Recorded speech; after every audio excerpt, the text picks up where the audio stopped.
Hey everyone, welcome to another episode of Here and There. Earlier this year, we took a trip to the beautiful country of Guatemala. Home to the largest population in Central America with over 17 million people, this country is truly a hidden gem and one that we'd highly recommend visiting. When visiting, La Aurora International Airport is the primary airport you'll be flying into. It's also the fourth busiest airport in all of Central America.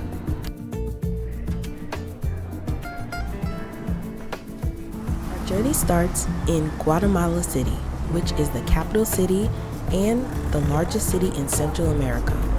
While most people tend to fly in and go straight on to another city, we decided to spend the night here before traveling to Antigua. Guatemala City is divided into 22 zones, and before visiting, we advise to do some research to make sure you're staying in a safe zone.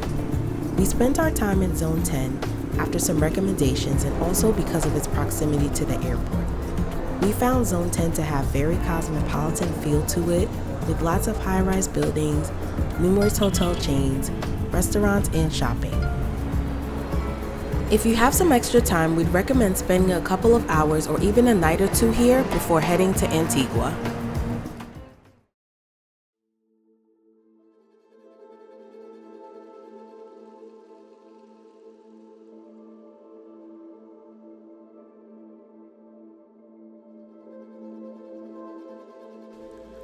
Welcome to Antigua.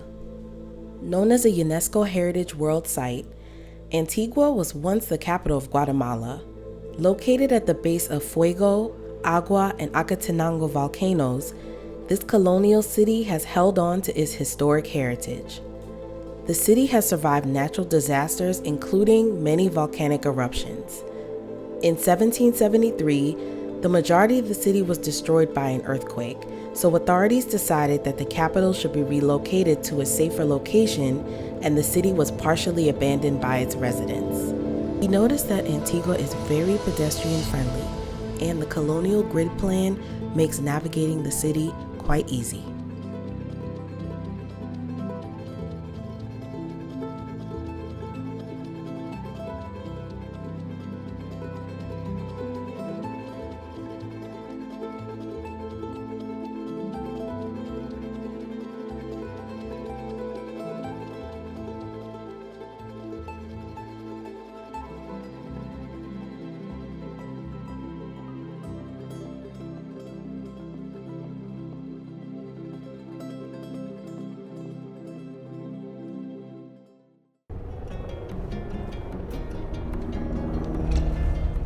As you wander through the cobblestone streets, you can't help but fall in love with the colonial architecture, vivid colors, and breathtaking volcanic views.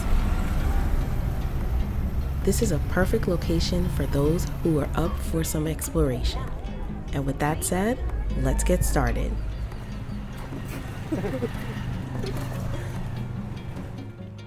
The next morning, we wasted no time hitting the ground running.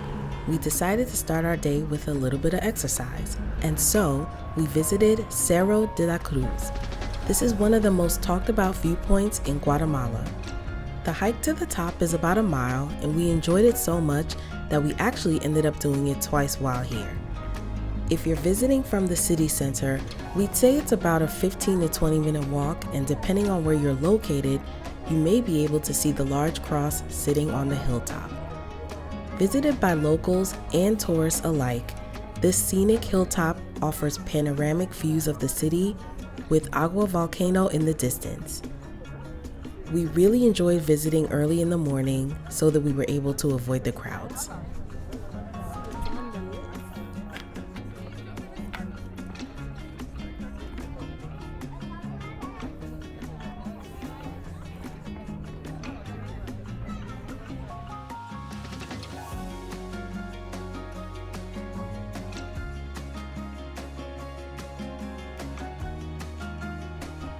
Cerro de la Cruz is open to the public every day from 6 a.m. to 6 p.m. There's absolutely no entrance fee, so lace up those sneakers and have a great hike.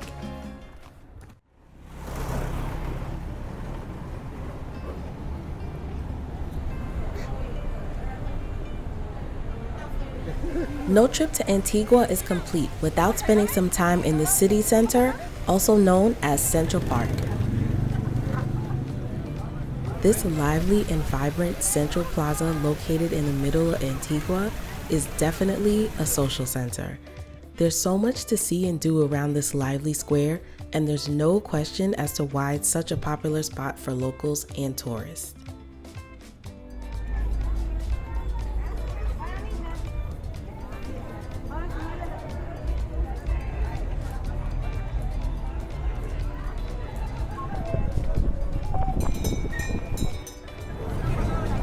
One of the sites we were the most eager to see on our trip here was the Santa Catalina Arch.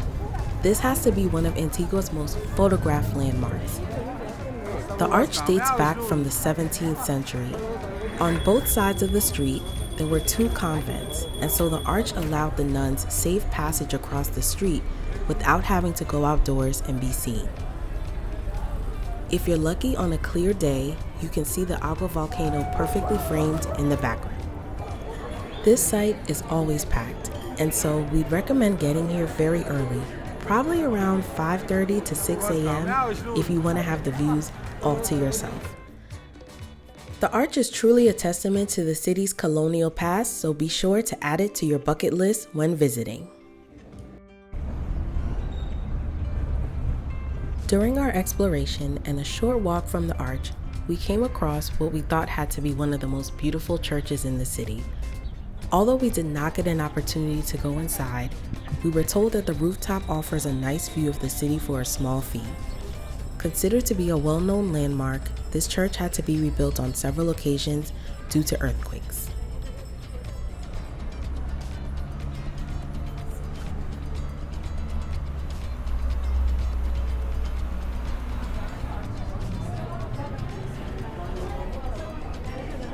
While there's an extensive food scene in Antigua, we decided that we wanted to try some local cuisine. And so after doing some research, we were drawn to this restaurant. When we first arrived, we noticed a bit of a line, so we figured we'd probably made the right decision. The restaurant has an open-air design, and the highlight of the menu is their wood-fired grilled chicken.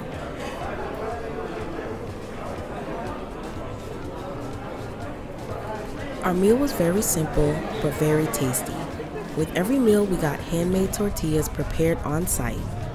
Overall, we'd say the price was affordable, and we'd recommend if you're open to trying some local cuisine.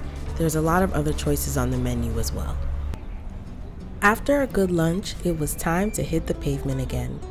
We took a walk over to Tanque La Unión, which was once a public communal laundry wash basin built in 1853.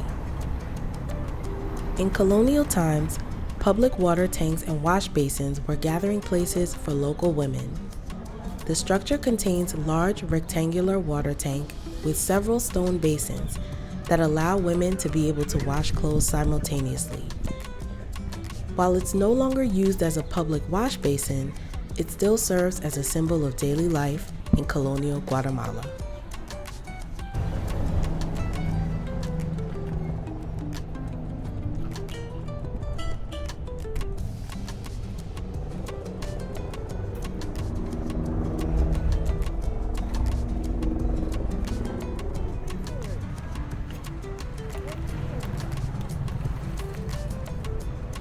Visiting the ruins in Antigua is something that you must absolutely put on your bucket list.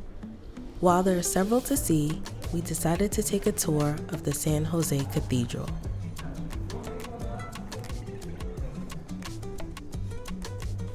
The cathedral was built around 1545 and was repeatedly damaged by earthquakes and rebuilt over the years till it reached its demise after the Santa Marta 1773 earthquake. The open arches without the domes were such a stunning sight to see, especially on a clear day. And although there were some sections that were a bit eerie, it was still a great experience to wander around and see the remnants of what was once a beautiful church.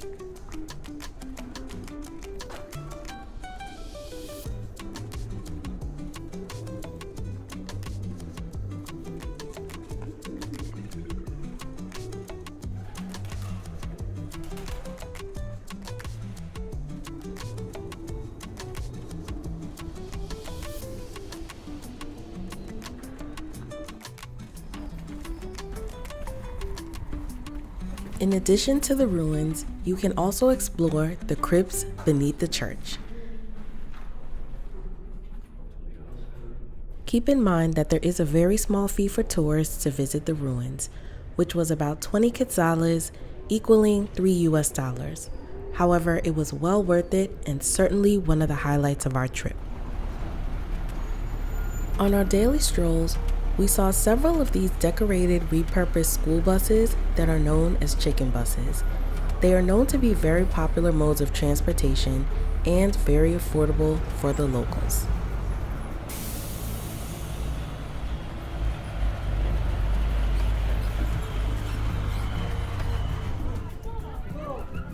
When traveling, we find that one of the best ways to really immerse yourself in the local shopping scene is to visit the city's outdoor markets and vendors. There are several markets where you can find almost anything.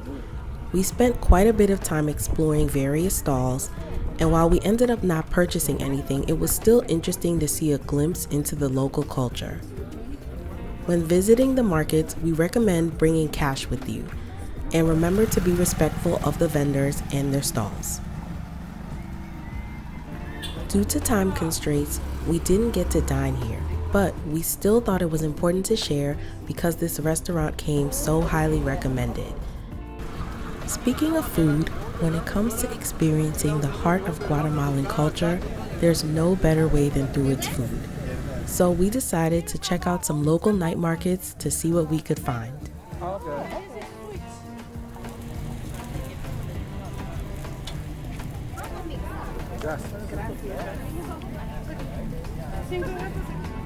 So we got an empanada stuffed with potato.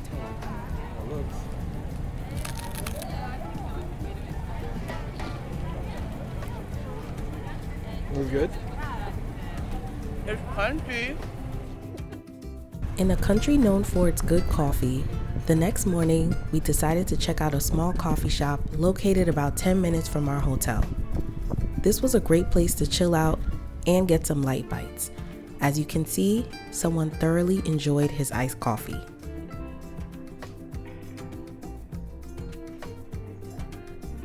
In the middle of the open courtyard, there was also a small plane, which was pretty cool to see as well. If you're looking for some good eats, take a walk about 20 to 25 minutes away from the city center to Caoba Farms. This farm was founded in 2004. The farm produces and sells over 100 different organic crops. It also supplies some of the top hotels and restaurants in Antigua. The farm offers tours, volunteer opportunities, and live music on certain nights. While here, explore the on-site store, butterfly garden, and stroll through the fields where your meal ingredients are grown. We couldn't pass up an opportunity to dine in this farm-to-table restaurant. It definitely exceeded our expectations. The quality of the food was delicious. I had a bison burger and salad, and Chris had pizza. The presentation was great, and we enjoyed our meal in this laid-back and serene setting surrounded by greenery. With its fresh organic ingredients and peaceful atmosphere, this was the perfect meal to end our day. We hope that you enjoyed part 1 of our Guatemalan adventure. On part 2, come along with us as we finally explore Lake Atitlan with our private guide. You will not want to miss this video. We had so much fun exploring the lake as well as surrounding villages. As always, remember to never stop exploring.